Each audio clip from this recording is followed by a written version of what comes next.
اعوذ باللہ من الشیطان الرجیم بسم اللہ الرحمن الرحیم الحمد للہ رب العالمین الصلاة والسلام علی اشرف الانبیاء والمرسلین ابی القاسم محمد صلی اللہ علیہ وآلہ والائمة الطیبین الطاہرین المعصومین لا سیما بقیت اللہ فی الارضین روحی و ارواحنا لہ الفداء اما بعد۔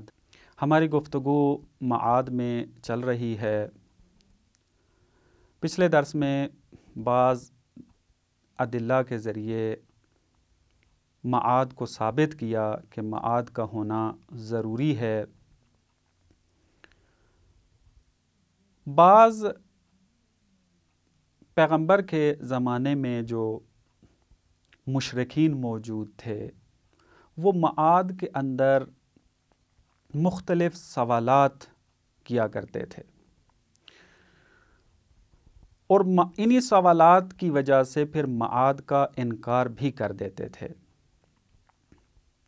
مثلاً ان کے ذہن میں ایک سوال یہ اٹھتا تھا کہ کیسے ہو سکتا ہے کہ ایک انسان مٹی میں مل جائے، بوسیدہ ہو جائے، تو پھر دوبارہ خداوند متعال اس کو کیسے زندہ کرے گا؟ اس قسم کے مختلف سوالات اٹھایا کرتے تھے اور پھر اس کے نتیجے میں معاد کا انکار کرتے تھے۔ بہت ساری آیات میں خداوند متعال نے ان کو جواب دیا ہے۔ ان میں سے فقط ایک آیت میں آپ کی خدمت میں عرض کرتا ہوں کہ خداوند متعال فرماتا ہے، اعوذ باللہ من الشیطان الرجیم، سورہ روم کی 27 نمبر آیت کے اندر، وَهُوَ الَّذِي يَبْدَأُ الْخَلْقَ ثُمَّ يُعِيدُهُ وَهُوَ أَهْوَنُ عَلَيْهِ۔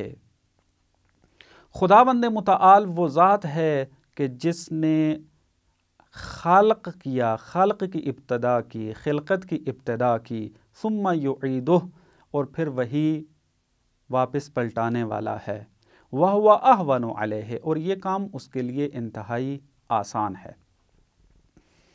اور اسی طریقے سے بعض اور آیات کے اندر یہ تذکر دیا کہ خداوند متعال نے جس طریقے سے تمہیں پہلی دفعہ خلق کیا ہے، خداوند متعال اسی طریقے سے آپ کو دوسری دفعہ بھی خلق کر سکتا ہے اور مٹی سے دوبارہ اٹھا سکتا ہے۔ قرآن نے لوگوں کو معاد پر ایمان دلوانے کے لیے بعض نمونے بھی ذکر کیے ہیں۔ مثلاً ایک آیت یہ ہے سورہ فاطر کی آیت نمبر 9، بسم اللہ الرحمن الرحیم، وَاللَّهُ الَّذِي أَرْسَلَ الرِّيَاحَ فَتُثِيرُ سَحَابًا فَسُقْنَاهُ إِلَى بَلَدٍ مَيِّتٍ۔ خداوند متعال ہی کی ذات ہے کہ جس نے ہواؤں کو چلایا اور یہ ہوائیں بادل لے کر آئیں، پس ہم نے اس بادل کو مردہ شہر کی طرف بھیجا، إِلَى بَلَدٍ مَيِّتٍ فَأَحْيَيْنَاهَا بِهِ الْأَرْضَ بَعْدَ مَوْتِهَا، ہم نے پھر اس کے ذریعے مردہ زمین کو زندہ کیا۔ كَذَلِكَ النُّشُورُ، قیامت بھی اسی طریقے سے ہے۔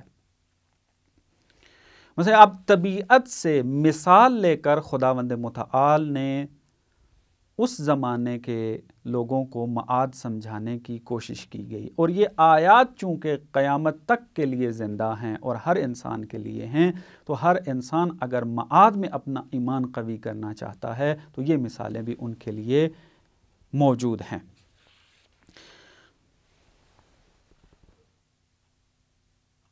اسی طریقے سے ایک تاریخی اعتبار سے مثال دیتا ہے قرآن، سورہ بقرہ کی 243 نمبر آیت میں، بسم اللہ الرحمن الرحیم، أَلَمْ تَرَ إِلَى الَّذِينَ خَرَجُوا مِن دِيَارِهِمْ وَهُمْ أُلُوفٌ حَذَرَ الْمَوْتِ، کیا تم نے ان لوگوں کو نہیں دیکھا کہ جو اپنے گھروں سے نکل گئے اور وہ ہزاروں کی تعداد میں تھے؟ کیوں نکلے؟ حذر الموت، موت کے ڈر سے۔ فقال لهم اللہ، اللہ نے ان کو کہا موتو، مر جاؤ، ثم احیاہم، پھر خدا نے ان کو زندہ کر دیا۔ اب مرنے کے بعد دوبارہ زندہ کرنا اور دوسرا طبیعت سے جو مثال لی ہے، ان کے ذریعے خدا چاہ رہا ہے کہ میرے بندے قیامت کے بارے میں ایمان قوی کر لیں، قیامت کو کسی حد تک سمجھ جائیں اور اس کا انکار نہ کریں۔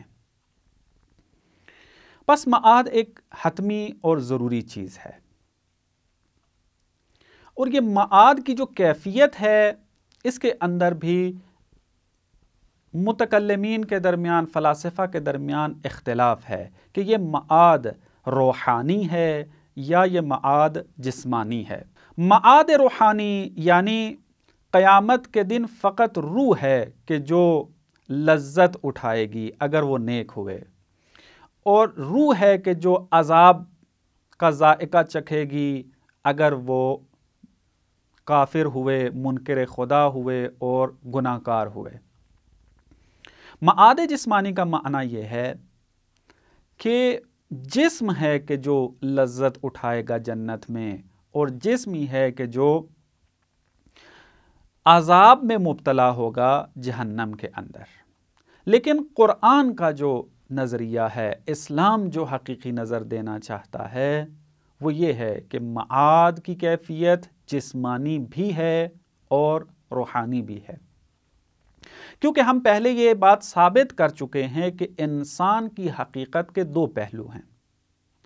انسان ایک روح رکھتا ہے اور ایک بدن رکھتا ہے۔ یہ دونوں پہلو انسان کے لیے ضروری ہیں۔ اگرچہ روح اصالت رکھتی ہے اور بدن فرع ہے اس کی، لیکن اس کا معنی یہ نہیں ہے کہ بدن کسی قسم کی کوئی دخالت حقیقت انسان میں نہیں رکھتا۔ پس جب انسان کی حقیقت میں یہ دو پہلو ہونا ضروری ہیں تو لذت اگر ہوگی تو دونوں کے لیے ہوگی، اور اگر عذاب ہوگا تو دونوں کے لیے ہوگا۔ پس معاد جسمانی بھی ہے اور معاد روحانی بھی ہے۔ اس کے اوپر دلیل بھی واضح ہے، جیسا کہ ابھی آپ کی خدمت میں عرض کیا، چونکہ انسان جب سعادت حاصل کرنا چاہتا ہے تو سعادت، چونکہ انسان کے دو پہلو ہیں تو سعادت بھی دو قسم کی ہو جائے گی، ایک سعادت روحانی ہوگی اور ایک سعادت جو ہے وہ بدنی ہوگی۔ ان دو کو ایک ساتھ سعادت نہیں نصیب ہو سکتی اگر وہ فقط اسی دنیا کے اندر رہے، کیونکہ اس دنیا کا خاصہ یہ ہے کہ اگر انسان اپنی روح کی طرف توجہ دے گا تو بدن کو بھول جائے گا، یا بدن جو ہے وہ لاغر ہو جائے گا، یا بدن کو تمام سعادتیں عطا نہیں کر سکے گا، اور اگر اپنے بدن کی طرف متوجہ ہو جائے تو روح کی سعادت کمزور پڑ جاتی ہے۔ یہ ہر انسان اپنی اس زندگی میں واضح طور پر دیکھتا ہے۔ اب انسان چاہتا ہے کہ تمام سعادتوں کو حاصل کرے، تو یہ اس دنیا میں تو نہیں ہو سکتا، حتماً یہ قیامت کے دن ہوگا، تو پس وہاں پر سعادت جسمانی بھی ہوگی اور سعادت وہاں پر بدنی بھی ہوگی، یعنی وہاں مختلف قسم کی لذتیں ہوں گی، کچھ لذتیں روح کے لیے ہوں گی اور کچھ لذتیں بدن کے لیے ہوں گی۔ اسی طریقے سے جیسے آج ہم اپنی دنیا کے اندر دیکھتے ہیں، مثلا بعض انسان لذت لیتا ہے وہ روح کی ہوتی ہے، لیکن بعض اوقات انسان لذت اٹھاتا ہے لیکن وہ ہوتی بدن کے لیے ہے۔ مثلا انسان کو جب خوشی ہوتی ہے تو وہ خوشی روح کو حاصل ہوتی ہے، لیکن ایک مرتبہ انسان کو سردی لگ رہی ہو اور انسان اس سردی سے بچنا چاہتا ہو اور گرم اپنے آپ کو کرتا ہے، تو جب بدن گرم ہو جائے گا تو ایک لذت کا احساس ہوتا ہے، تو یہ جو لذت حاصل ہوئی ہے یہ اس بدن کے ذریعے حاصل ہوئی ہے۔ لہٰذا اس دنیا کے اندر بھی یہ نمونے موجود ہیں کہ لذتیں دو قسم کی ہیں، کچھ جسمانی ہیں اور کچھ روحانی ہیں۔ تو قیامت کے دن بھی اسی طریقے سے ہوگا، بعض لذتیں انسان بدن کے ذریعے حاصل کرے گا اور بعض لذتیں جو ہوں گی وہ روح کے لیے ہوں گی۔ پس قرآن کا جو صحیح نظریہ ہے اور علماء نے اپنی کتابوں کے اندر برہان عقلی کے ذریعے بھی ثابت کیا اور نقلی دلائل کے ذریعے بھی ثابت کیا کہ معاد جسمانی بھی ہے اور معاد روحانی بھی ہے۔ والسلام علیکم ورحمۃ اللہ وبرکاتہ۔